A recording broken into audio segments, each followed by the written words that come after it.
Welcome to the Honest TV podcast. We're the podcast for health professionals and the wider community. We're going to explore diversities in health, ask some hard questions, and have some honest conversations. My name is Archie. I'm EP based on Sydney's Northern Beaches, and joining me as always is allied health business owner Andrew. Andrew, how are you today? I'm well. How are you? I'm wonderful. That's good. It is the first podcast of the year, It is. so celebratory crack. Woohoo! First off, cheers to us because we are now into our fourth calendar year of podcasting. Oh, shit. Isn't that wild? That's amazing. We started in 2021. Did we really? 1, 22, 23, 24. We're into our fifth calendar year of Stop podcasting. it. I counted wrong. Wow. Fifth calendar year of doing a podcast. Well, we're still in the fourth year of doing it because we started in August, but it is the fifth. Calendar year. It's the fifth calendar year of us. But if you didn't hear me the first three times, it's the fifth calendar year. Fifth. How good. That's good. For a hobby / a thing that I would say people don't normally stick with for very long, they realize how annoying it is and how hard it is to keep it going, keep coming up with topics. Well done, us. I was listening to Chris Williamson's Modern Wisdom. I don't know who that is. It's a really good podcast. Okay. Maybe on par with us. He's got like 5 million people or something. Oh, so just less than us. Just slightly less. And I don't know. He rattled off some statistic of, and I'm going to butcher this statistic, but like that's fine. a minuscule amount of people who start a podcast get to episode 5. Really? And then this Interesting. infinitesimally small number make it to like the end of the first year. Wow. So we are persistent. Look at us. Look at this. Hey? How good. Who would have thought? Who would have thought that we would be the ones to keep going? Past 50 episodes. Really? Yeah. We have, I think one of the Luke Kane episodes was our 50th episode. Wow. I know, right? That's a lot. That's pretty cool. Yeah. We have a database now.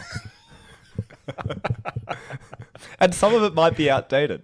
Yeah, so, probably. So one of the great things is we can now go and recover topics that we've already covered because people won't remember because it was 5 calendar years ago. Wow. Like the one we're It's going like to talk about today. whole new generation Yeah. that we're speaking to I now. wonder if we could just say all the same content that just now, use all the same dot points that we did, and people go, this is great stuff. Because they didn't realize that they haven't listened back far Well, enough. the problem with that is that we do about 60 seconds worth of prep. Yeah. So Yeah. it'd be difficult to Yeah. actually sit there and Yeah. you obviously listen because you're the one that is the brains I do behind listen. all of this. I do listen. I've never listened to an episode of this podcast back, and not I'm not bad. about to start. It's not bad. It's not bad. Sometimes the thing that lets us down is our audio is only okay, and that's because we're EPs. You know, we're not. We're sitting in a physio room Yeah. on a Monday night drinking beer. It's not priority number one. And don't be alarmed that we don't do much prep for this, because what you get because we don't do lots of prep is our honest opinions and thoughts, which is the whole point of the podcast. I think it would actually make this more of a chore if we had to have, planning sessions Ooh. and what are we gonna? Oh, No, that feels like just sounds work. awful. Yeah. You don't want that. People, Nobody wants you that. don't want that. Not from us anyway. No. Maybe you want it from, Huberman. You want it? Maybe You he want a could, protocol? maybe he could plan a little bit more. If you want to optimize for something, Yeah. He could probably read some of the you research. should probably do some research. He should probably read the research a little more critically than what he does. But that's not us. But that's not us. We're not human, so we can get away with it. Anyway, good beer you've brought us here. Good beer. Modus Mexican Lager. Cerveza. It is crisp. It is in a lovely yellowy orange can Yeah. with a cactus. I do love On the cactuses. front. Yeah. How good. It's a good looking cactus. It's a good beer as well. If you haven't had a cerveza, I don't know if I'm saying that right, but they're good. It's a easy beer. Yeah. It's kind of like a Corona, but a little nicer. It's got a bit more flavour than a Corona. One quick opinion on Coronas is I don't like them. Oh, you said that with steely eyes. Yeah, mainly because I don't think a beer should need something else added to it to then be drinkable. And they always have limes or lemons added to them. It's like, oh, no, you can't drink a Corona without a lime or a lemon. It's like, well, why is it not just flavorful enough without it to be a good beer then? Yeah. So, what a stupid beer.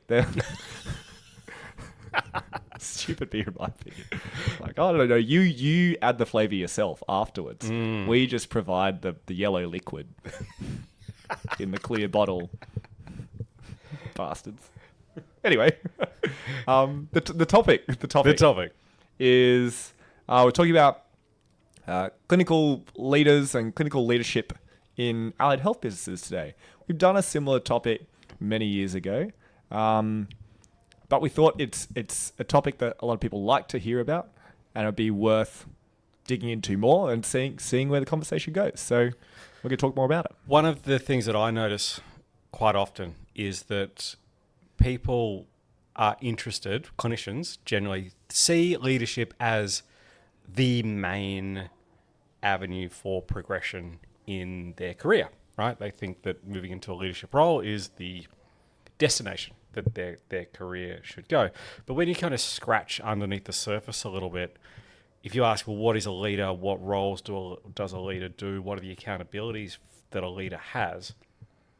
And I know you're going to talk about your experience in a moment, but I think within the sphere of allied health, the role of a leader is probably fairly similar. There's not going to be a huge disparity in a clinical role of a leader.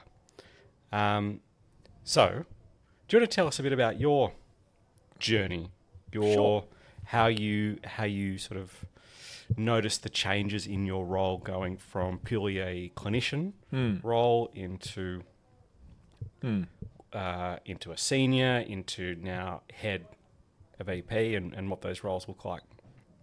Yeah. So I think first off, to start, I think my journey was compressed a lot into a lot shorter timeline than what is probably realistic, not just within our own company, but within allied health in general, just because of the kind of exponential growth that we went through during COVID.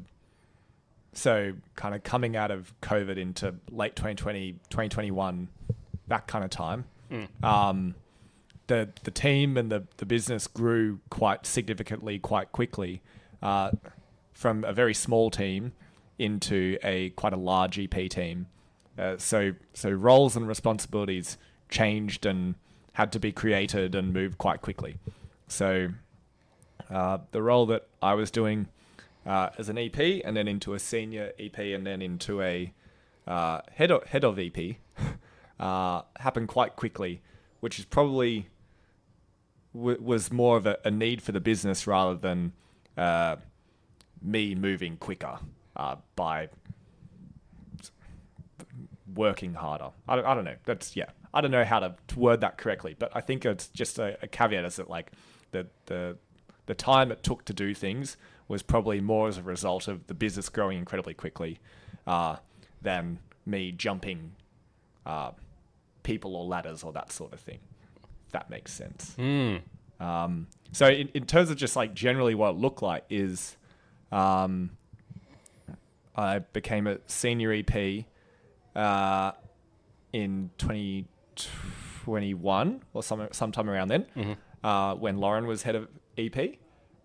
And to be completely fair, that role was just kind of a title in the business, and I just kind of assisted Lauren with running student placements, and when she needed help running meetings, or when the team needed help running meetings, I did that as well. And then along with that, I informally just helped the other EPs with questions. about clinical stuff.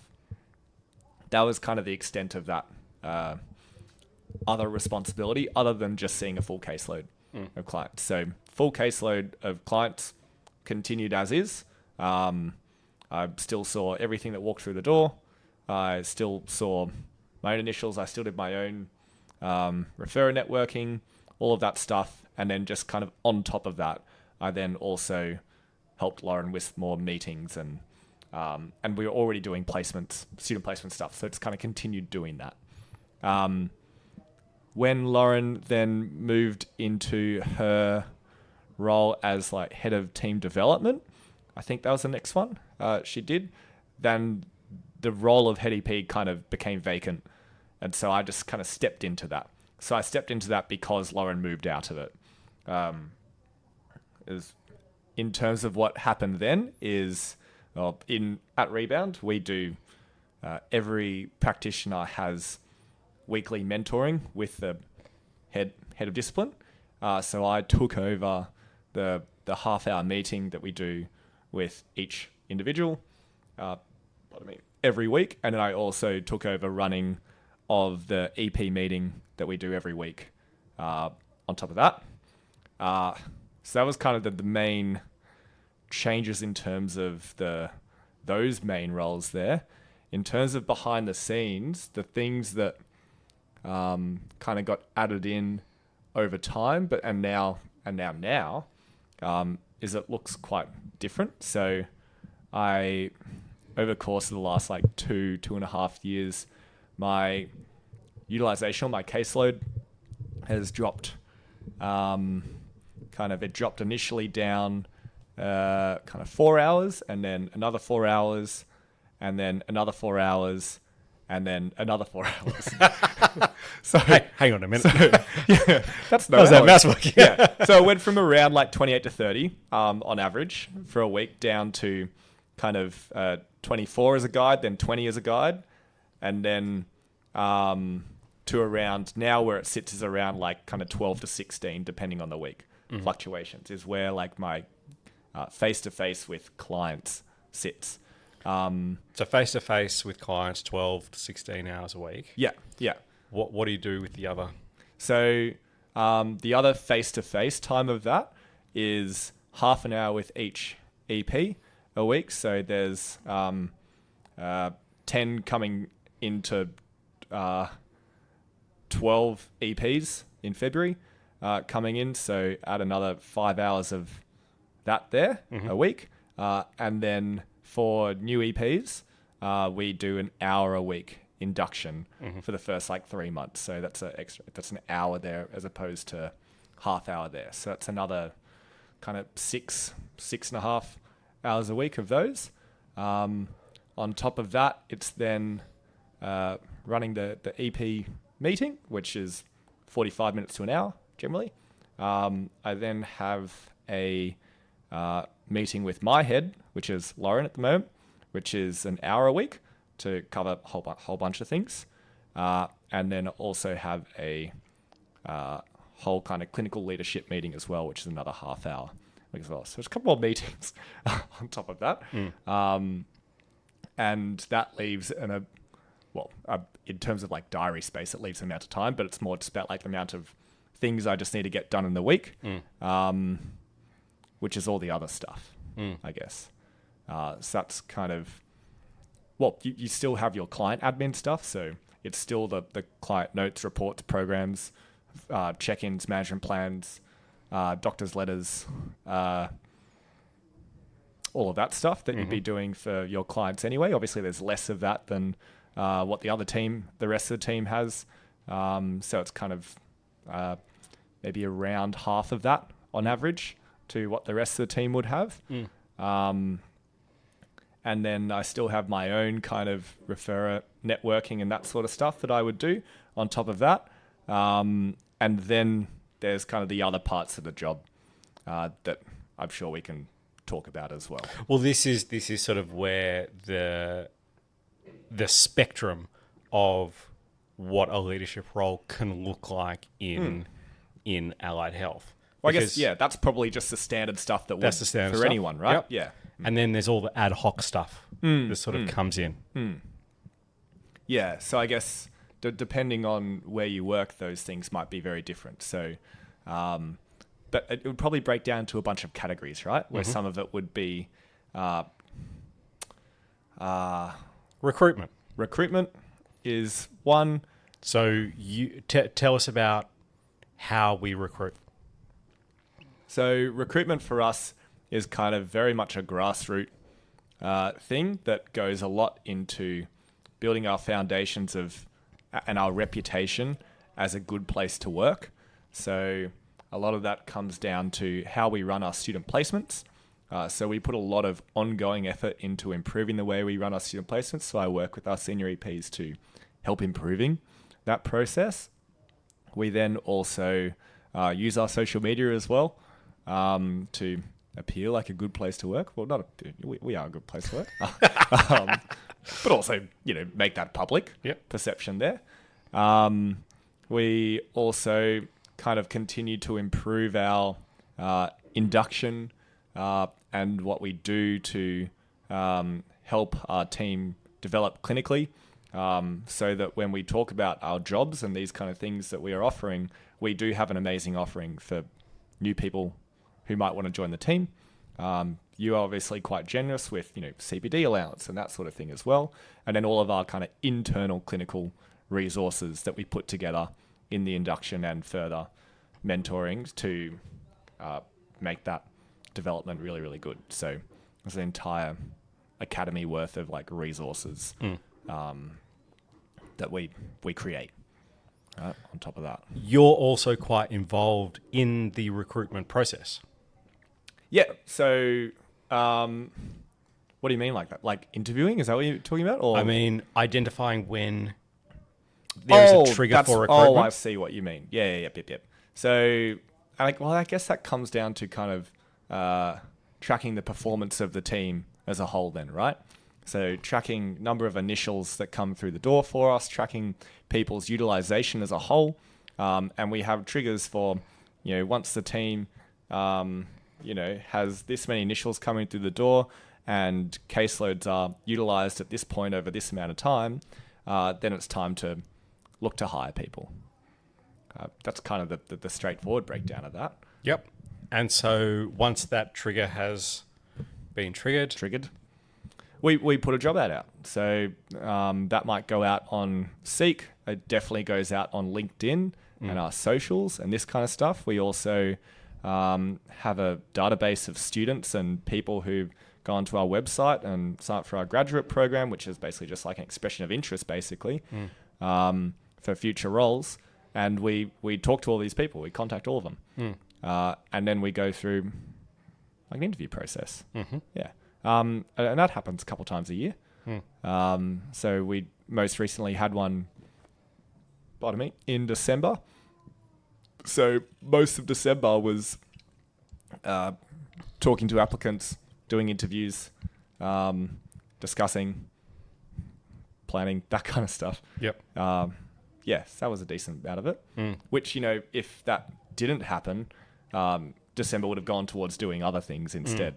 But then instead of that, kind of that extra ad hoc time in the diary went kind of all towards that instead.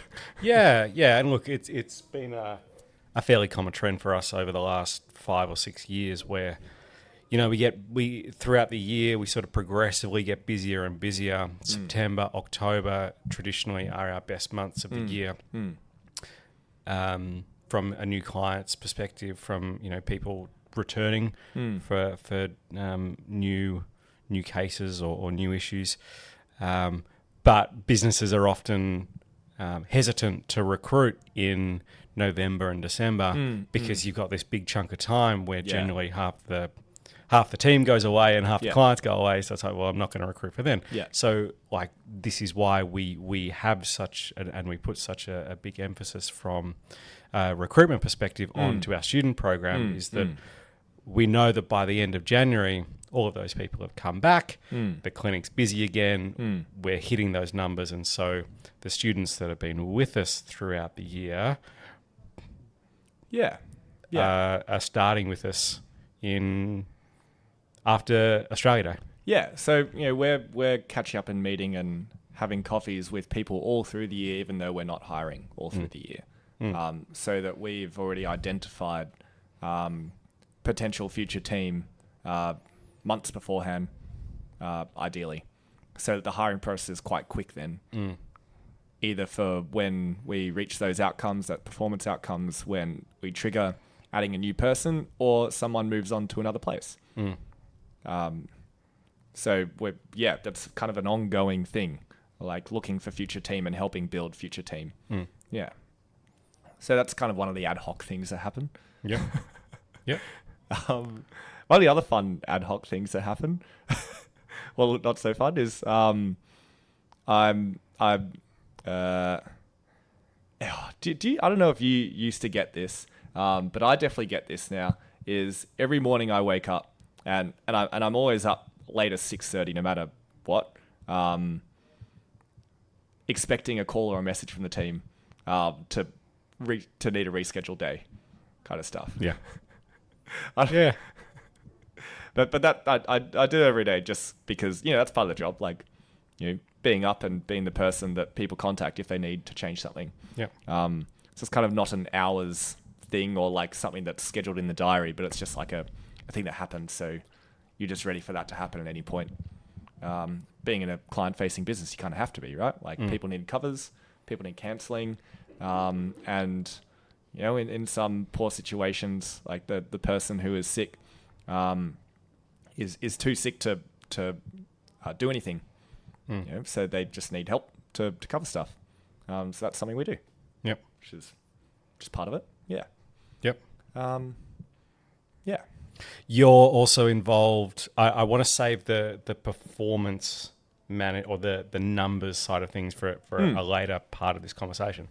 But you're also involved in the annual review process for team members. Yeah. So we do quarterly and annual reviews or meetings with all the team.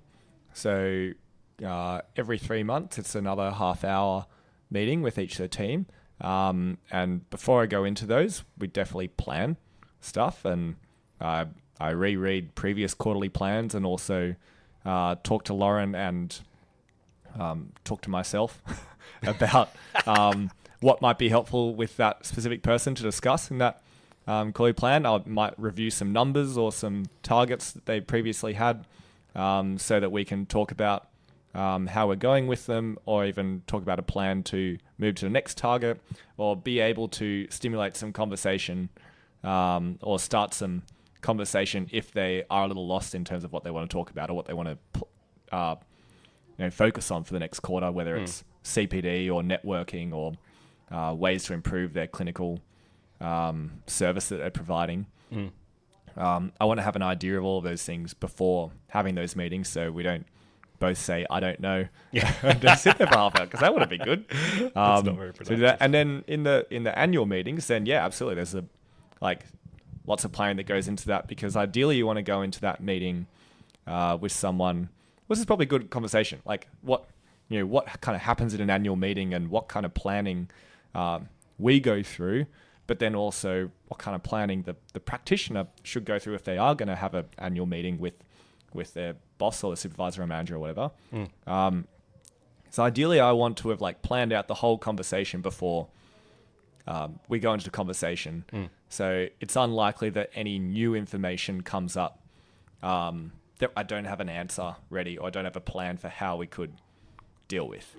And I imagine you're spending the few weeks leading up to that sort of preparing and, absolutely. And so that you said there's not all it's not new information coming out in those sessions. Part of what is really helpful, I think, for clinicians is to talk through the plan and what they want to talk about in their annual meeting before the annual meeting. Because it's not just me in there. It's me, it's you, and it's Lauren. So they have all of their managers in there at the same time. And I want to be on their team this one, right? Like I'm barracking for them. I want them to get the most out of it. So it's the most productive meeting possible, and we can set up their next year, 3 years effectively. So we're spending kind of the 2 to 4 weeks beforehand talking about it, talking about what they want to talk about in it, what to expect in it, where they feel like they are clinically developing or in their progression in it, so that basically no one's shocked when they get into the meeting. Expectations are set. Ideally, expectations are already set before you go into a meeting like that. I think that's a really helpful thing that we can do with people. Or so if you are a clinician, like, you should be aiming to talk with someone else and try and get an idea, either from your manager or another senior or someone else in the team, about where you are, what you should expect and what your expectations are, so that both parties kind of have an idea beforehand. It takes so much pressure off that one meeting. It makes it way less tense, because it doesn't have to be tense. It shouldn't be a tense, stressful thing. It should just be a really productive conversation. And I generally find it is a productive conversation, mainly because I already know what everyone's thinking, because I've already talked to Lauren and yourself about it, and I've already talked to a clinician about it. So I'm probably the least stressed person going into those meetings, which is great. I love it. Yeah, absolutely. It's really nice to me. Yeah, love that. Maybe I'm not the one with the checkbook though, who's handing out. No, but to your point before, that it's already most of the time anyway. It's already been planned out, right? We've got remuneration pathways and that stuff mapped out, and it's about aligning where we think a practitioner is at with where our matrix of progression sits, and but like you said, a lot of that work comes prior to that session about knowing where they are, about what the next stage looks like, and what are the tick boxes that we would expect to achieve to move to that next stage, and therefore what does remuneration look like at that next stage. A lot of the guesswork gets taken out of it, and a lot of the, certainly from, well, you're probably more chill than I am in those sessions, but like a lot of those decisions in terms of reference points have already been determined. Absolutely.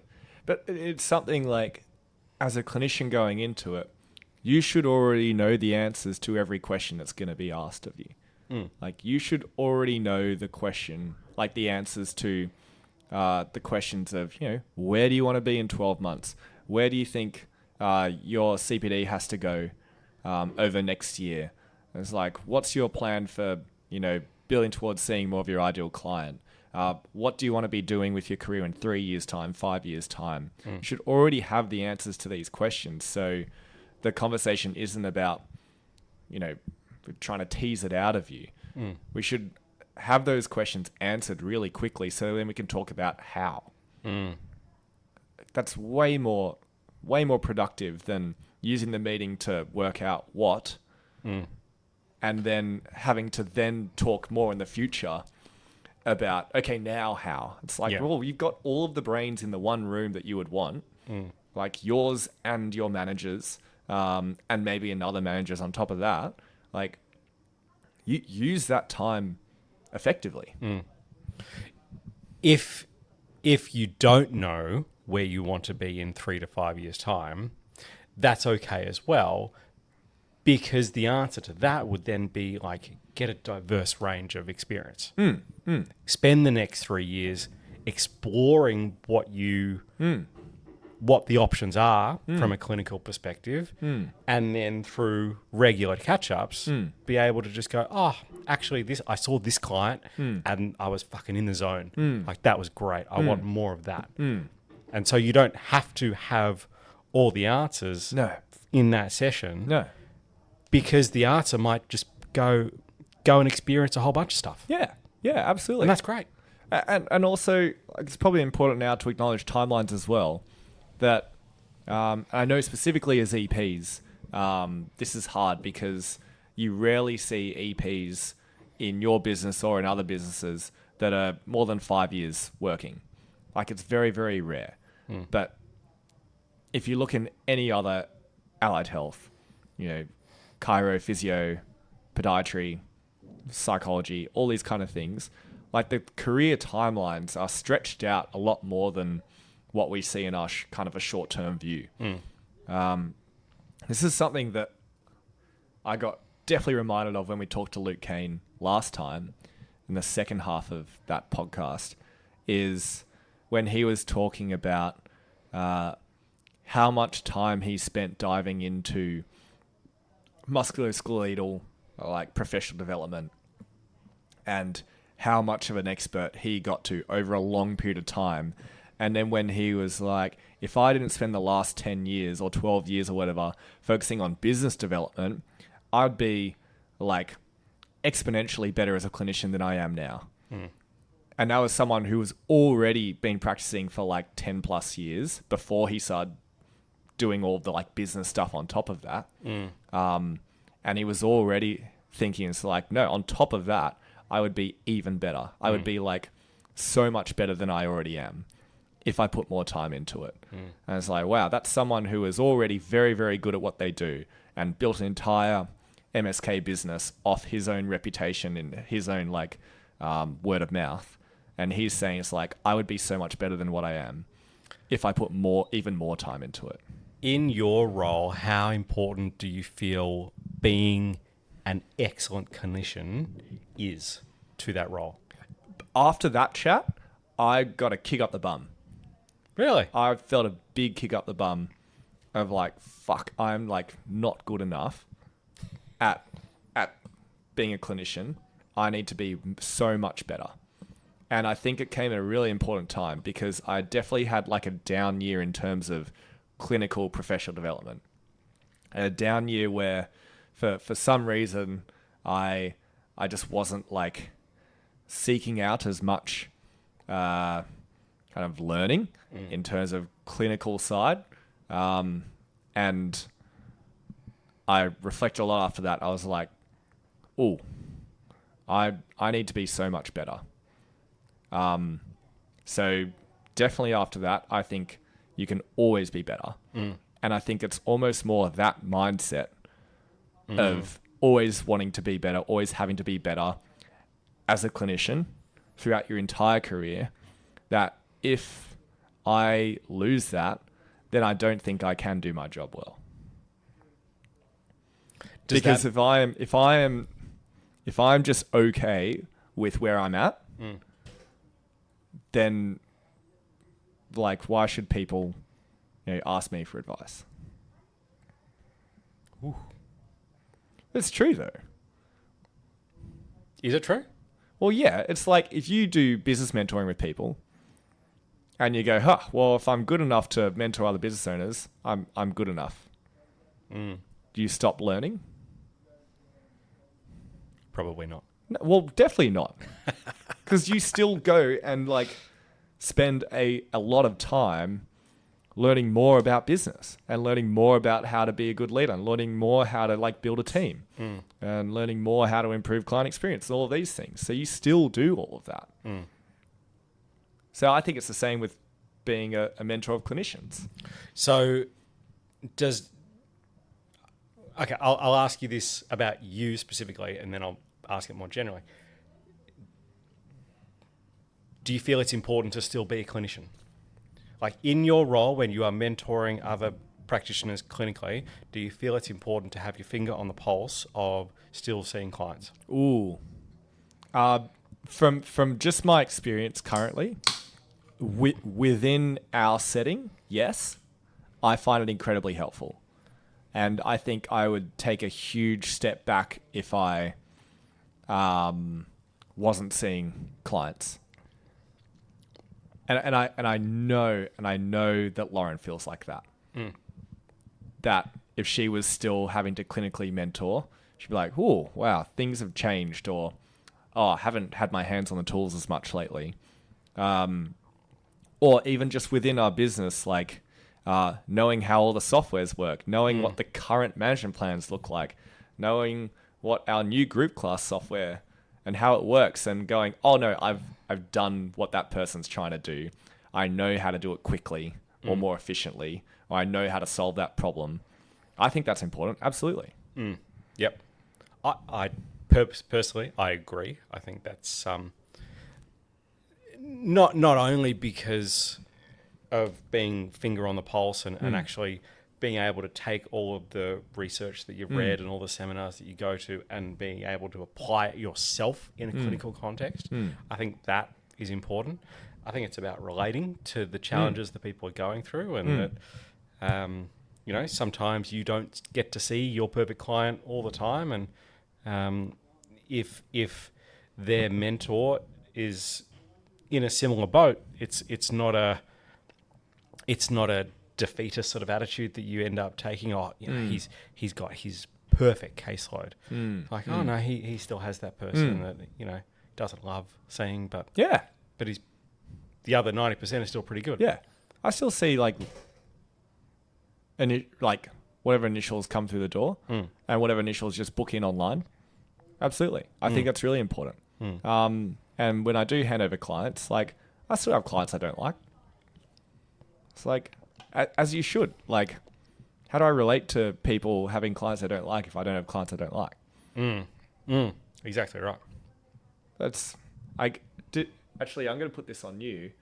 Do you think that you can mentor other allied health businesses if you weren't still in business?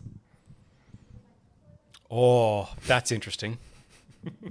It's interesting because I mentor businesses who are not just my profession. So I mentor OTs, I mentor psychologists, I mentor people in primary health. So it's slightly less easier to relate to those people than it is to when I'm mentoring EPs, because you're talking about how to run an effective group class, or you're talking about how to run an effective initial, or you're talking about teaching your team how to do those things. I feel like I can be a bit more insightful because I know the content better. So, yes, I think so. But there are also other degrees to running a business. So, I could know finances really well and not run my own practice. I could know systems really well and still not have my own practice. Could I recruit and retain team members if I didn't have my own? I think it would be harder because you don't have that finger on the pulse. You don't understand the landscape of what recruitment looks like right now, therefore the challenges that business owners are going through. I think if you don't have your own practice, you might still be able to come to the same solutions, but it's going to take a fraction more time to be able to get there. So I think in some elements, definitely. I think in some elements, it's slightly easier because they're not directly related to clinical outcomes. Is the recruitment and retention in allied health now different to what it was previously? That's a good question. As someone who's been doing it for 15 years. Oh, fuck. That's sad. Okay, here's something. Businesses go through cycles, right? Businesses go through seasons. Oh, good. Very nice. Seasons. Yeah. In summertime, we're cruising. We are not financially stressed. We are, the books are full with clients. We've got team members, potential team members knocking on the door. Everything is happy. The business owner at that stage is genuinely thinking, what's next, right? It's not about, how do we get the next person in, or how do we find the next team member? We're not dealing with issues on, finances or performances. It's like, things are good. That's the summer. Winter, if we skip the two middle ones, winter, just for the sake of time, is fucking COVID. Shit went sideways, and it was really, really difficult for a protracted period of time. What's interesting is you reflected before about us going through a period of quick growth and you just sort of being at the tip of the spear when it came to... That's a good analogy. Yeah. Tony Robbins has got a good quote that hard times make great people. Hard times make great people. So when the shit hit the fan, it can actually make the right people stand out. They're the ones that go above and beyond. They're the ones that take initiative. They're the ones that put themselves in front of a camera and do stupid fucking home exercise programs to YouTube channels, and you do all the things and you don't question it and you just do it. But because of all that stuff, when you come out the other side, when you move from winter into spring, and all of a sudden you have got much closer to your ideal client, you know exactly what they want, therefore the service that you're providing to them is much closer to what they want, that they are willing to pay for it, and that you've got team members who, through doing that hard slog, are now being rewarded for it. You create this environment where hard times make great people, where opportunities that come up, well, guess where those opportunities are going to go to? They're going to go to the people that, like in our language, they picked up the slack. But in a more general setting, like they just went above and beyond during those difficult times. The reason I told you that was, in the context of the NDIS, there is a bit of a winter that may be coming, right? So we're hearing all of these changes. Nobody knows exactly what they are. We're all sort of trying to guess, but it's a bit of doom and gloom. Like you just get on a Facebook forum and you can see the doom and gloom of registration, blah, blah, blah. Yeah, care quotients changing. Yeah, whatever it is. And you can apply some of those same principles of winter into that setting, right? So the businesses over the next, they're in the NDIS specifically, the businesses over the next 2 to 3 years that will fucking go up and to the right are the businesses that very, very succinctly get to know their ideal client. They take challenges as opportunities, and they've got a very solid backbone to be able to grow during these times. The businesses that don't are the ones that are constantly on the forums. They're constantly trying to seek information from all different sources. They're I think I'll just quit this whole thing. I think I'll downsize. I think I'll prepare myself by going into my little bunker and shitting myself. And it's the same. I'm not saying that's good or bad. I'm just saying that they are the different options that people have. And so to your point about, is recruitment harder or easier right now than it is? Well, it depends. If your mindset is, well, there might be some difficult times, but we're going to gear ourselves up to grow during those times, recruitment's great. But if you're that person that is like, shit's about to hit the fan, I'm just going to like put a little moat around myself and try and protect everything, then you're probably going to find recruitment's really difficult. Right. Okay. And it's the same with growth.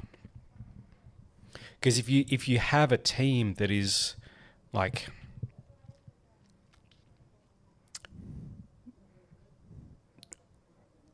not going hard for growth, is that what you mean? Or not wanting more, just trying to like hold steady? Yeah. If you if you, as a business owner, wouldn't want to work in your company, Ooh. then you've got a bit of a problem. And when things, and if it's not the NDIS, previously, like 18 months ago, it was DVA. They went through a big change, and a year before that, it was work cover. They went through, like, this shit just continues to happen. Yeah. Right? There will always be these seasons that businesses go through. It doesn't matter what specific area your business specializes in. There'll always be change. But if your mindset is, well, change is bad and change is hard and I don't want to do that, so I'm going to put my head in the sand, then you're probably going to find recruitment and retention is not going to be really easy. Versus those business owners that are like, well, what's the opportunity here? Right, yeah. And what you find is when you have that mentality, people are drawn to you. Right, I see. And they're drawn not just to one person, they're drawn to the company. Okay. And how do people see that from the outside that then make them drawn to the company?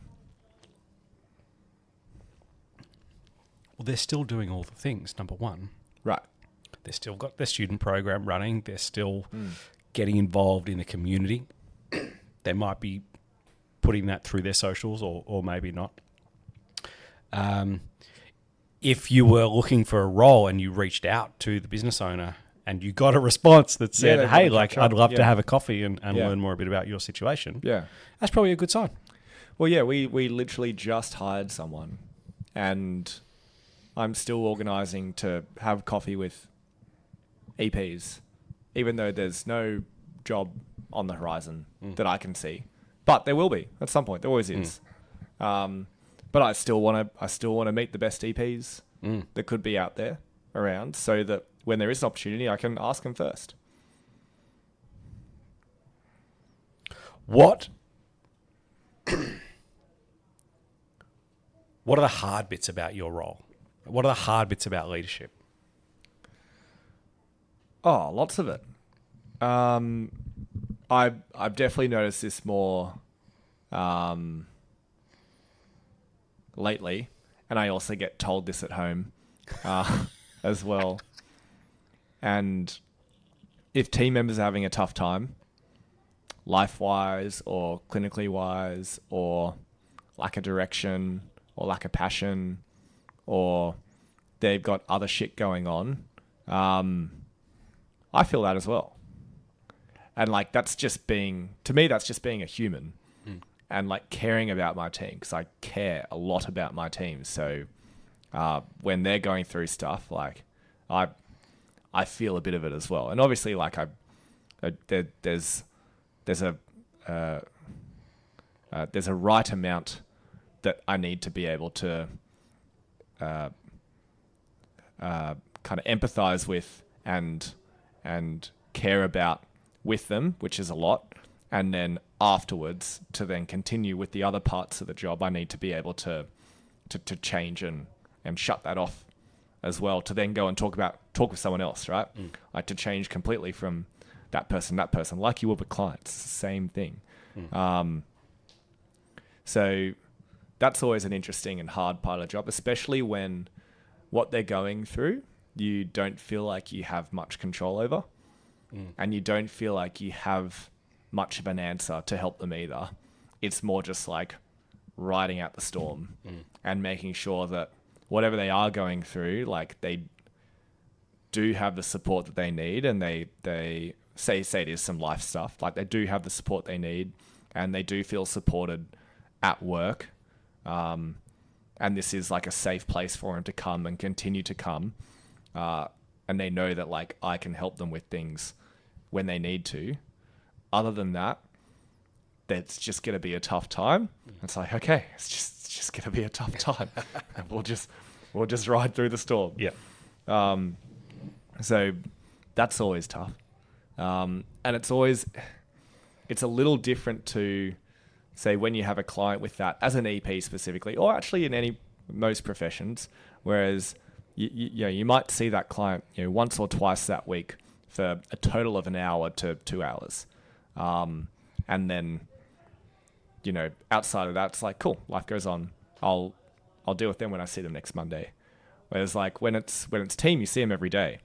And when they're on the gym floor or when they're in a meeting, and it's like, well, what's happening for that person all the time because you're seeing them all the time. So there's always that like want to help and support and like get reminded of like, oh shit, tough time for that person all the time. So that's always an interesting thing, and that's definitely something that like when I go home I feel. Yeah. So that's an interesting one. The other tough one is probably an obvious one, but like when you have feedback that you need to give to someone, or you need to talk to someone about something that isn't necessarily a good thing, something that they need to improve upon, or something that someone said, or there's a dispute, or there's either between a client and a practitioner, or two members of your team, or something that we need to reset our expectations around. That's never fun. It's never fun having hard conversations like that. They could be easier with practice, and kind of having frameworks and ways to go through them. But it's never the enjoyable part of your job. Even though like the best part of my job is definitely the face-to-face time I have with my team. That's like the most fun time. The second most fun time is face-to-face with my clients. They probably switch as 1 and 2 depending on how enjoyable and how challenging my clients are at the time, and how enjoyable and how challenging my team are at the time. Yeah. In good ways and bad ways. But the face-to-face time is always the best part. It's like the rest of the job isn't like, I wouldn't say it's like enjoyable, like doing the admin and the performance stuff and the auditing and the spreadsheets and all this shit. Yeah. That's not fun. Lauren always talks about like,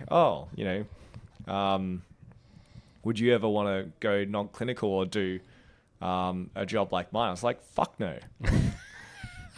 Sit at a desk all day is like, absolutely not. The best part of the job is talking to people and being on my feet, or talking about like health and clients and that kind of stuff. So whether it's with clients or with team, talking about clients, like that is by far the best part of the job. Always is. So like the face-to-face time, it's always going to be the best thing. The other stuff is always going to be the shit stuff, other than when it has to be bad stuff with team. Why do you think then that people aspire to be non-clinical? Why do you think people, like when you ask people, because I hear this regularly, right? When you're doing an annual review with someone and you say like, where do you see yourself in 5 years' time? And they say, I don't think I'll be seeing clients anymore. Like what goes through your mind when you hear that? They don't love what they do. Which, frankly, like if you don't love what you do now, the progression from the role they're in now is more of that, really. Like it's more of clinical stuff, more of the clients, but just like the less fun part of it because you're not actually seeing them. So I have like where I get the extra client hours is when I'm calling them because they're unhappy about something about their experience, or we have to talk about money or like billing or their group class credits, or their membership that they have to pay a cancellation fee. That's the extra stuff you get to do when you see less clients. Sounds awesome. It's so much fun. I do like challenge myself that like when I have those conversations over the phone with a client who's clearly unhappy, that I like to be able to finish that conversation with them thanking me. Because then I go, it's like, yeah, fucking killed that conversation. Yeah. They complained about money, and and we finish the No. conversation going, "Oh, thank you so much for calling." It's like, Nice. so that's always a good challenge, but it's not fun. It's No. shit. So why do people? Yeah, back on your question, I'd say they probably don't enjoy what they're doing now as much. So they probably think that there's something better on the other side. Which is interesting because the people who do senior and leadership roles best are the ones who are incredibly passionate about doing the other stuff. Like, Agreed. Lauren has had to reason with me every time I've had to drop client hours and hand over clients. That's the worst. That's horrible. I hate having to hand over people and drop hours clinically because I know that I'm picking up other shit, which is just never as fun. But it's important stuff to do, and it supports the team, and it helps grow the team and improve our client experience, then improve our team's well-being, and ideally improves our retention and then client experience, and the team grows, blah, blah, blah, blah, blah. Yeah, All the good stuff. All the good stuff. All the good stuff.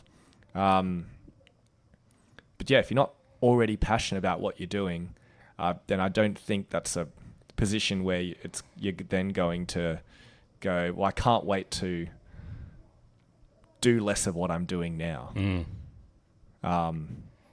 But the quickest way to get to doing less of what you're doing now is by being really passionate.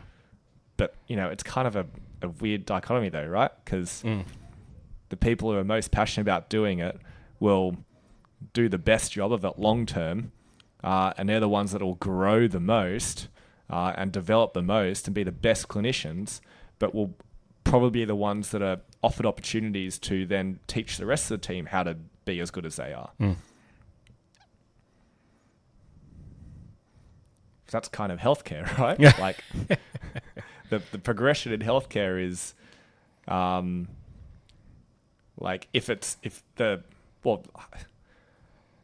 maybe that's the thing. Like, progression in healthcare can be and is a very viable way to just become the best clinician you possibly can. So you have the most fun job in the world, seeing the clients you love all the time.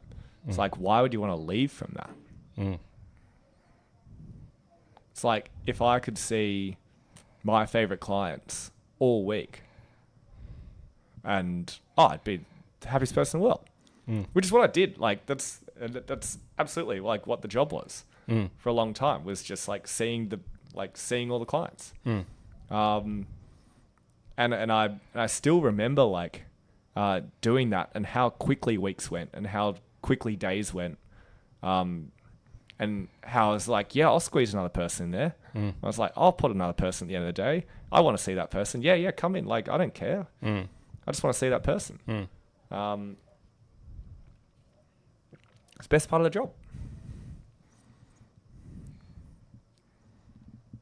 I don't know. Have you either been probably like mentoring other business owners and leadership and that sort of thing?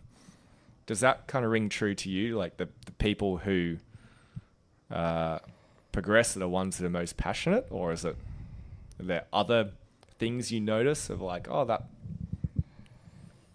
I think a good distinction here is sort of differentiating between leadership and management, right? That's fair. Like, but in a allied health practice, which is generally small, right? Those two things can't be two different roles, right?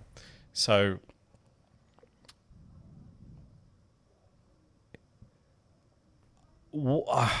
again, it's difficult to be general, so I'll just speak about Rebound.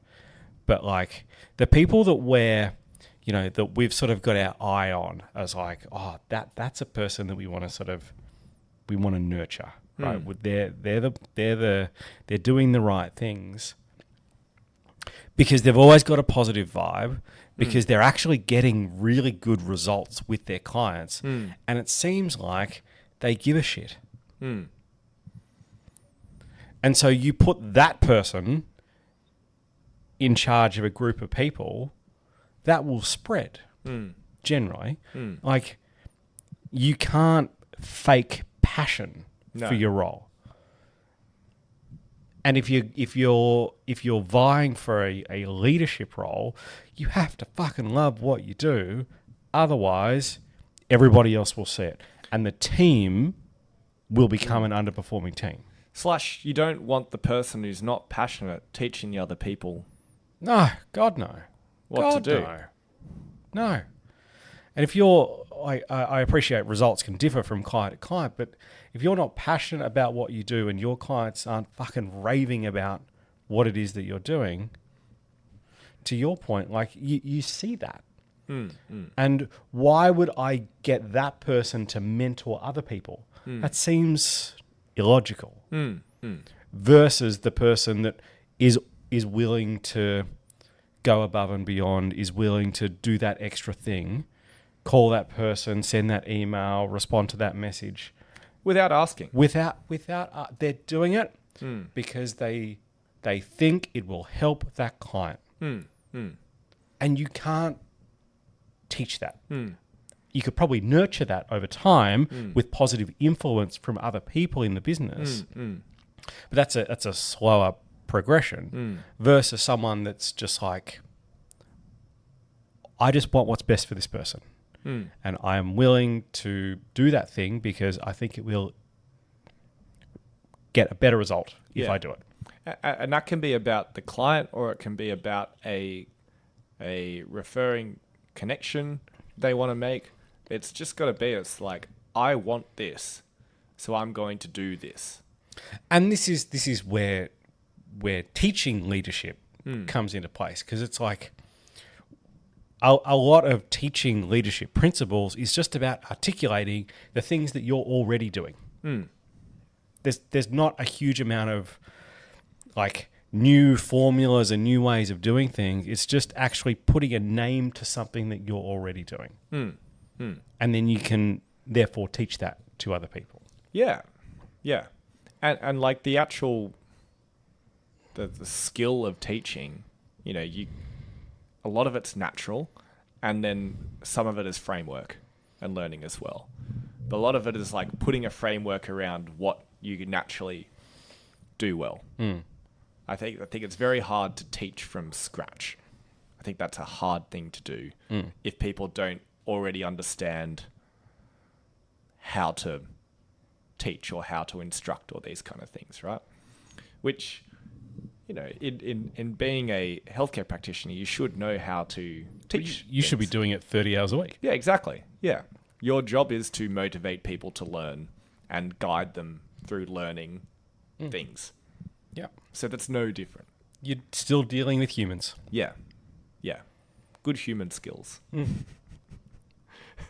Passionate human skills. Passionate human skills. That's kind of the gist there, isn't it? Yeah. What are your least favorite bits of leadership? Is it similar to mine? It's probably very similar to yours. The something that I've been thinking about recently is like leadership is lonely. You don't get as much positive reinforcement. Like I get virtually zero positive reinforcement, which is why I need to make sure that my barometer is myself. And so it needs to be, I feel like I'm doing the thing because that's the right thing to do from my perspective, not because I'm doing this because I think somebody else is going to thank me for doing that later on. So leadership is lonely, more lonely. You get to have all the difficult conversations with people. Fortunately, it's pretty rare, right? They're not common things, but at the end of the day, that is your responsibility to do. It's nobody else's responsibility. Very true. You rarely get pulled into a meeting or a conversation with a practitioner unless it's not necessarily just to praise for a win, right? Like you can do that over Slack, but like very rarely does the time go, oh, Andrew, need to book you in for this meeting. It's not going to be fun. It's generally the meetings you get called into that aren't your normal scheduled meetings. They're the common ones.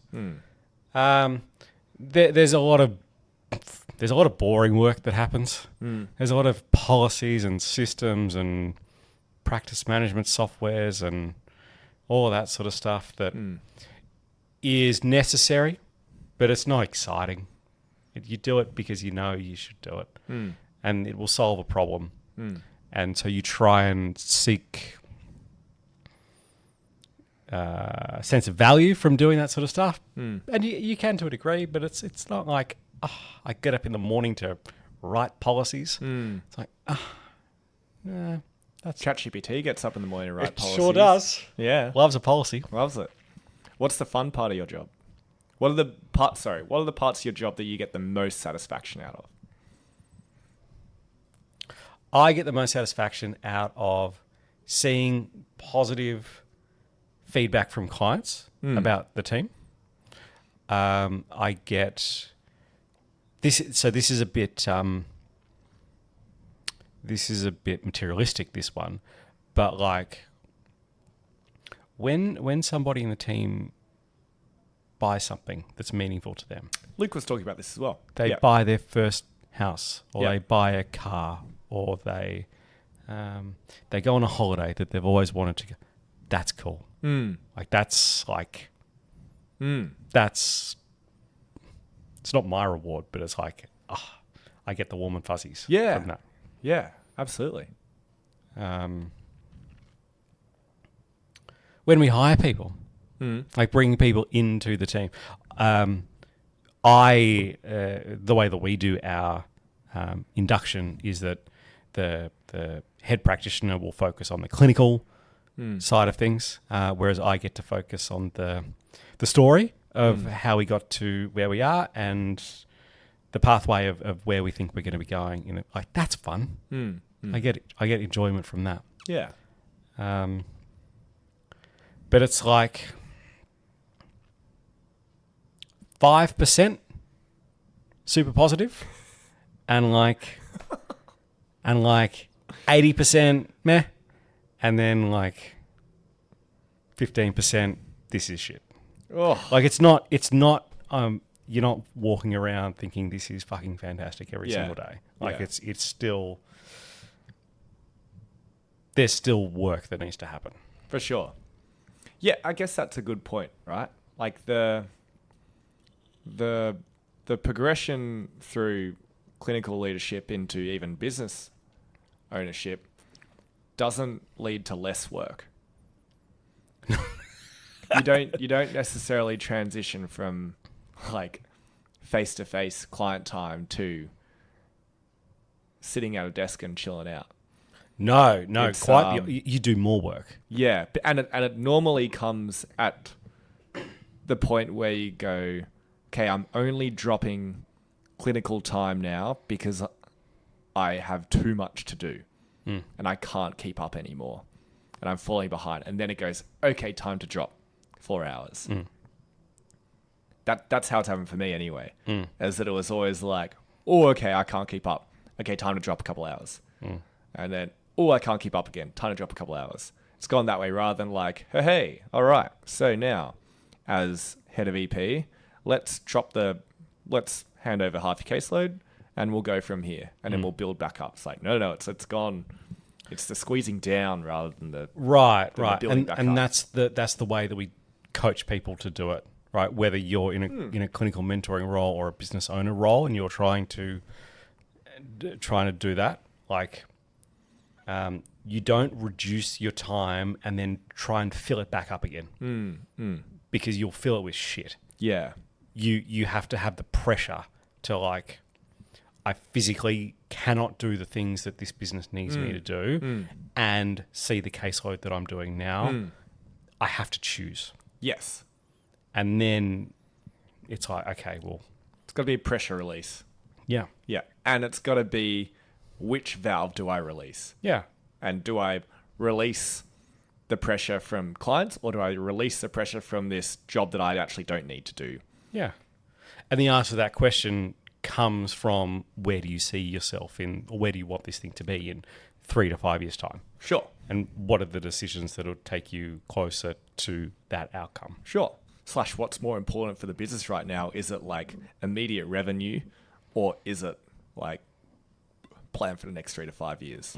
Because I imagine there's situations for a business where it's like, oh no, should be seeing as many clients as possible right now because the business needs immediate revenue. Yeah, exactly. Like we're sitting here on the 13th of January, like, see the fucking clients. Yeah, Right? yeah. Whereas in months where it's a bit more less urgent, it's like, okay, we can release the pressure a little bit. It ebbs and flows. Let's kind of put together some key takeaways there. So for someone who is a clinician and they are seeking career progression, and they see themselves as like I could be in a clinical leadership position, or I could be in a position of managing people or managing other roles or portfolios within the business I'm in or in another business. What do you think they should be focusing on right now? So in those roles, there is still a huge emphasis on like interpersonal communication. You cannot be in a leadership role and be a poor communicator. Now, the great thing is that we are in very client-facing roles, so you should be getting 30 hours of that experience every week. So if that is something that you are interested in going down, you must be a good communicator. You cannot escape that, because what ends up happening would be in our business, right, that if you weren't an excellent communicator, then people would either leave or they'd go around you to somebody else. And that doesn't happen, which means that they are able to get from you what they need. So if you aspire to be in a leadership role, you must be able to communicate really effectively. And there's great courses that you can do. That doesn't just have to be hours spent with clients. Like that is a skill that can be developed over time. I think it's also a good conversation to have with the owner. I see myself is moving into a mentoring or a management role in the business. What are the things that I would need to be doing to be eligible for that role in the future? And they might not have an answer. They might need to go and think about it, but that's okay, because that's a great question to ask. Because some of the things you can teach, some of the things you just need to go and learn. For me, it's those two things. What about you? I'm going to build off your interpersonal communication skills one, and go, within that, you need to be able to match every human you come into contact with as well as possible. Because and that's clients, you need to be able to be as elevated as some clients and as relaxed and calm as others, and empathize when they're stressed, build them up, relate to young people, relate to old people, and then you need to be able to relate to all of your team members as well. So I think one of the most important things that I really try and do is I want to have a really good understanding of like what energy the person in front of me needs, and what kind of level of communication do I need to bring to them, or what level of energy do I need to bring to this person in front of me? What do they need from me? And then how can I match that / bring them to where I think they need to be? So part of that's matching and mirroring, and part of that is motivating and empathizing, I think. So that's where I build upon what you say with those specific skills. Nice. And I think that goes for clients, and that's where you get all your practice. Because if you can do that with any client that walks in the door, then it's going to make it a lot easier to do it with team when they walk through the door as well. The other thing is, I think you need to show how passionate you are about what you are doing, and you need to go above and beyond, because those are the people who do get pushed along or identified or step up, and is just really clear that it cannot be I'll wait, and then when it's my time, because it's my time, it'll be me. It's like, no, force it to be you. Make there no doubt that you are the person that should be provided this opportunity. How do you do that? You should know what your expectations are of your role. You should know. You should be doing that and some. Because if you imagine there is an entire team of people wherever you work that are aiming to meet those expectations, meeting those expectations doesn't make you stand out. It meets the expectations. It meets the expectations. And that's something that people build towards. Right? Expectations are numbers that you're not necessarily expected to, sit at all the time through winter and summer. But the people who stand out are the ones that then exceed those expectations. And now that could be in some areas, it could be in all areas, it could just be in one area that you do incredibly well. But you need to be able to show that. You need to be able to go above and beyond what is expected of you to be in that position for to be boosted into a position that you want. Nice. I like it. Yeah. Does that mean you need to work? Is that what you're saying? You need to work more than what is expected? Not necessarily. Probably means you need to be more efficient with what you're doing. If you are flat chat and that is just enough to get to expectations, I'd say there is room for being more efficient, if that is your position. Now, when you are busy as a practitioner, you generally don't have heaps of extra time to do CPD and professional development and some of the extra things in your hours. And that's fine. That's okay. You're meeting expectations. That's great. That's awesome. But if you want to go above and beyond and exceed expectations, well, then you have to show that you're passionate about it. And if you want something that you don't have currently and you want to work towards that, well, the people there are people out there who are probably going to work hard for it. And if you want what they're going to work hard for, then you need to do it as well.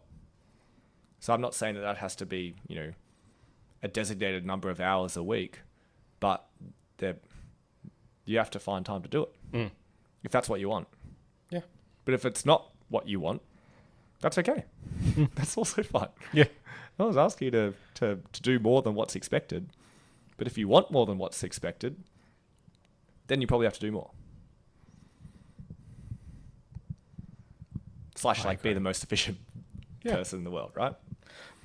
And the interesting thing there is that often efficiency comes when you are pushing the threshold of what is possible, right? Yeah. You learn how to manage many juggling balls best when you are pushing the threshold of what is. Actually, that's probably something that we can finish on is when I was going to take over Lauren's role as head of EP, she was like, the thing you need to work on is like task management or like time management. Not like time management, but like keeping track of all the tasks because I was doing a lot and some things would get missed. So there was something where it's like, oh, I missed that letter, or I missed that email, or I missed that message where I got asked to just kind of, hey, can you send me this? Or, hey, can you reply to this? And be like, yep, cool. And just like, my task management was not good enough. So until my task management got up to scratch, I couldn't take on another role because it just was not good enough. So I was very, very busy with clients and that sort of thing. And that wasn't going to change. But I could no way take on other tasks until I was already like managing those tasks really effectively already. So I had to overhaul like my task management, my time management, to find a system or a software or a way to keep track of things that worked for me. And once I'd done that and like put a lot of time into practicing that, then I had all this time again. Suddenly the pressure release was there because I became more efficient at like managing things.